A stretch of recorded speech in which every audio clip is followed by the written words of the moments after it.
Assalamualaikum warahmatullahi wabarakatuh. Selamat datang di video pembahasan praktikum Sains Data Geospasial lanjut acara yang ke-6.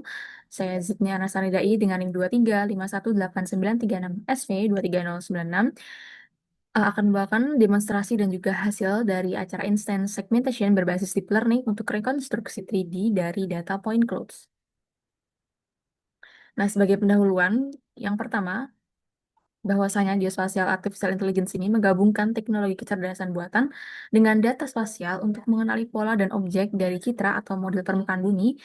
Itu menurut Liwan dan Latu pada tahun 2023, di mana di sini kita menggunakan objek building, bangunan yang ada di sekitar Rumah Sakit Sarjito, untuk diolah menggunakan Artificial Intelligence menghasilkan bangunan 3D. Kemudian menurut Budi dan Setiati pada tahun 2023, bahwa instant segmentation itu digunakan untuk membedakan tiap objek secara individu pada citra, bukan hanya mengklasifikasi area.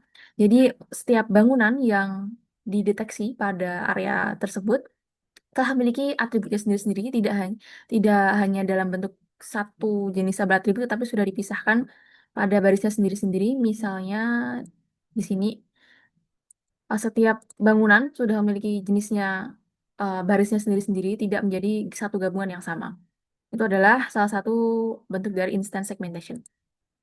Kemudian, menurut Mulyana dan Wahyudi pada tahun 2025, bahwa metode yang kita gunakan di sini, yakni MaskRCNN, itu merupakan metode deep learning yang mampu mengenali bentuk dan batas setiap objek secara presisi melalui proses pelatihan data, atau kita menggunakan data training. Setelah kita melakukan digitasi, digunakan untuk training menggunakan metode MaskRCNN. Kemudian, menurut Negara dan Harintah pada tahun 2021, bahwa data DSM dan DTM sebagai representasi permukaan bumi dan ketinggian objek, sehingga hasil segmentasi dapat dikonversi menjadi model 3D. Jadi data point clouds itu menggunakan data DSM dan juga data DTM. Kemudian yang terakhir, menurut Suhari dan Tommy, pada tahun 2022, bahwa proses ini menjadi dasar penerapan GeoAI dalam pemetaan otomatis bangunan dan rekonstruksi 3D berbasis data point clouds yang kita olah menggunakan ArcGIS Pro. Lanjut, untuk langkah dan parameternya sendiri. Yang pertama yang sudah dilakukan yakni membuat project dan shapefile building yang diatur dalam koordinat BGS 1984 UTM Zone 49S. Kemudian ada juga tadi data point cloud-nya, ada raster DSM, DTM, dan ortofoto untuk mempermudah identifikasi area bangunan. Nah, di sini sudah dibuat building yang menyesuaikan area yang terang pada data DSM, karena data surface model ini akan memiliki warna yang lebih cerah pada area yang lebih tinggi. Sehingga di situ kita pilih area yang akan lebih mudah dikenali oleh sistem, sehingga menghasilkan model yang lebih baik. Kemudian, yang dilakukan selanjutnya yakni melakukan tool export training data for deep learning, itu untuk memotong sebagai bentuk-bentuk data chip melalui hasil dari citra DSM dan juga shapefile bangunan atau building tadi ke dalam ukuran yang lebih kecil yang mempermudah model. Nah, di sini diatur juga bagian cell size-nya dalam nilai 0,2, sehingga rasternya akan dipotong dalam bentuk bagian-bagian yang lebih kecil, cell size yang lebih kecil. Kemudian, uh, resolusi output yang semakin kecil tersebut akan menghasilkan data yang semakin detail dan sesuai dengan metode yang kita terapkan, yakni metode mask RCNN yang memerlukan citra serta label polygon mask. Itu sudah diatur pada tools ini, tool export training data for deep learning. Kemudian, dari hasil tools tersebut dihasilkan folder export training yang di dalamnya terdapat beberapa bagian. Di sini seperti yang pertama ada bagian folder image, jadi ada bagian raster atau TIFF yang sudah disertakan labelnya sendiri-sendiri untuk menandakan bahwa bagian tersebut adalah bangunan atau building. Kemudian ada juga bagian dari ini statsnya. Di dalamnya ada bagian version, namen, style, size Y, itu menandakan ukurannya itu X dan Y dipotong dalam ukuran 256 kali 256. Kemudian beberapa bagian lainnya ada juga bagian spatial reference dan sebagainya. Untuk kemudian juga ada potongan DSM dan label berisi potongan shapefile bangunan yang diringkas dalam bagian yang ini. Jadi ada 427 image dengan statistiknya, ada value diatur value 1, kemudian jumlah gambar yang 427, fitur yang semuanya terdeteksi ada 544, size yang paling kecil ada 0, dan mean-nya 245, dan maksimal size-nya ada 2018. Kemudian kita menerapkan tool train deep learning model yang di situ digunakan metode Mas Ersian yang tadi dengan backbone rest-nya 50 karena mampu mendeteksi fitur objek secara mendalam dengan kestabilan konvergensi yang baik. Nah, di situ learning rate yang menghasilkan nilai kecil ini, itu artinya model sudah bisa belajar dari masukan training kita tadi secara perlahan dan stabil selama 50 epoch. Jadi hasil dari grafik yang ditunjukkan itu menunjukkan bahwa model telah berhasil belajar dari data training kita. Dan 20% data itu digunakan untuk validasi, sedangkan sisanya untuk pelatihan. Nah, di sini grafiknya menunjukkan penurunan loss yang konsisten karena dari bagian train dan validation ini semakin lama semakin turun dan semakin selaras bentuknya lurus gitu ke bawah. Artinya penurunan loss tersebut hasilnya konsisten dan baik pada hasil training maupun hasil validation. Maknanya model sudah bisa belajar dengan baik dan menyesuaikan parameter yang kita atur tadi tanpa kehilangan generalisasi.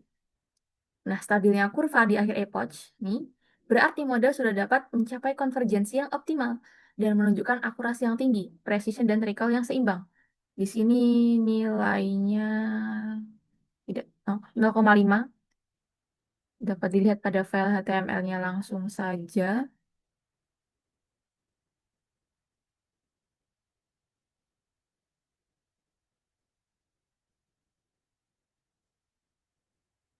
Nah, pada file HTML model matrix ini yang didapatkan adalah nilai average precision score pada 0,57 dan sudah cukup baik dari hasil ground truth yang ada juga. Jadi kalau di kiri ini hasil digitasi kita dan kanan ini hasil dari olahan deteksi model. Sudah berhasil menghasilkan data yang baik. Kemudian model yang berjalan optimal itu menghasilkan data yang stabil, akurat, dan juga tidak overfitting. Kemudian setelah itu, ketika modelnya sudah ada, digunakan untuk mengolah tools detect object using deep learning untuk menerapkan model hasil training tadi pada data DSM yang baru. Kemudian diatur fitur non-maximum suppression-nya agar sistem tidak mendeteksi objek yang sama dua kali. Kemudian bagian field class value menunjukkan kategori objek yang dikenali.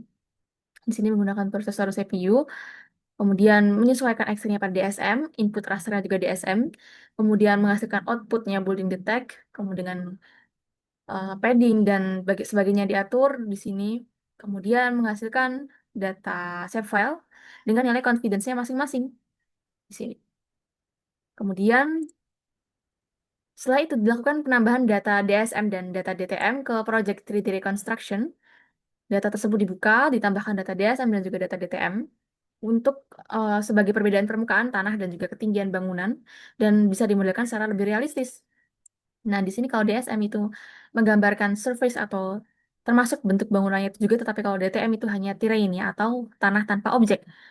Nah, di sini toolsnya ada di bagian dalam toolbox, bagian 3D workflow dan menggunakan 3D enabling. Diatur DTM-nya, DSM-nya, menghasilkan rule package formatnya RPK dan hasilnya adalah seperti ini. Nah, tool 3D enabling ini dijalankan dari bagian toolbox dengan input itu hasil deteksi bangunan, buildingnya tadi, bangunannya.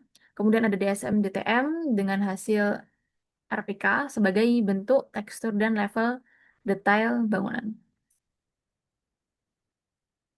Nah, di sini saya mau menggarisbawahi beberapa atribut yang dihasilkan dari building itu tadi. Kalau building height itu adalah estimasi tinggi bangunan dalam meter hasil dari elevasi DSM dan juga DTM sehingga menghasilkan model 3D-nya. Kemudian bagian compactness itu indeks bentuk bangunan. Kalau nilainya mendekati 1, berarti bentuknya padat atau simetri seperti kotak. Kalau misalnya nilainya semakin kecil, maka bentuknya lebih memanjang atau tidak teratur. Kemudian kalau confidence itu adalah tingkat keyakinan model dari yang metode kita terapkan tadi, yakni mask RCNN, bahwa area tersebut adalah benar merupakan objek bangunan. Dan semakin tinggi angkanya atau mendekati 100 nanti semakin bagus juga model itu dapat diyakini atau dapat digunakan hasilnya bagus. Ya, sekian saja yang dapat saya sampaikan. Ini saya akan menunjukkan pada ArcGIS Pro-nya langsung. Nah, sudah muncul. Jadi untuk yang warna hijau, ini hasil dari eh, 3D enabling, menghasilkan bangunan-bangunan yang terdeteksi sesuai pada hasil building detect tadi. Hasil dari awalnya point clouds, kemudian dijadikan bahan training kita, kemudian menggunakan tools detect, ada bahan sampelnya, kemudian dijadikan 3D enabling. Hasilnya adalah bangunan 3D ini menggunakan data elevasi dari DSM maupun DTM. Nah, kemudian ini dapat dilihat juga kalau letaknya itu tidak sesuai. Kenapa hal tersebut terjadi? Karena dapat disebabkan resolusi antara DSM dan juga DTM yang tidak seimbang atau tidak selaras sehingga hasilnya kurang tepat. Ya, begitu yang dapat saya sampaikan. Ini hasil dari confidence dan juga enablingnya. Jadi nilai dari height itu sebagai nilai perkiraan tingginya dan juga nilai confidence tadi sebagai kebenaran tiap bangunannya dijadikan building 3D enabling. Dan nilai elevasi di sini menjadi bentuk tiap bangunannya seperti ini. Nah, sekian yang dapat saya sampaikan, kurang lebihnya mohon maaf. Terima kasih banyak. Wassalamualaikum warahmatullahi wabarakatuh.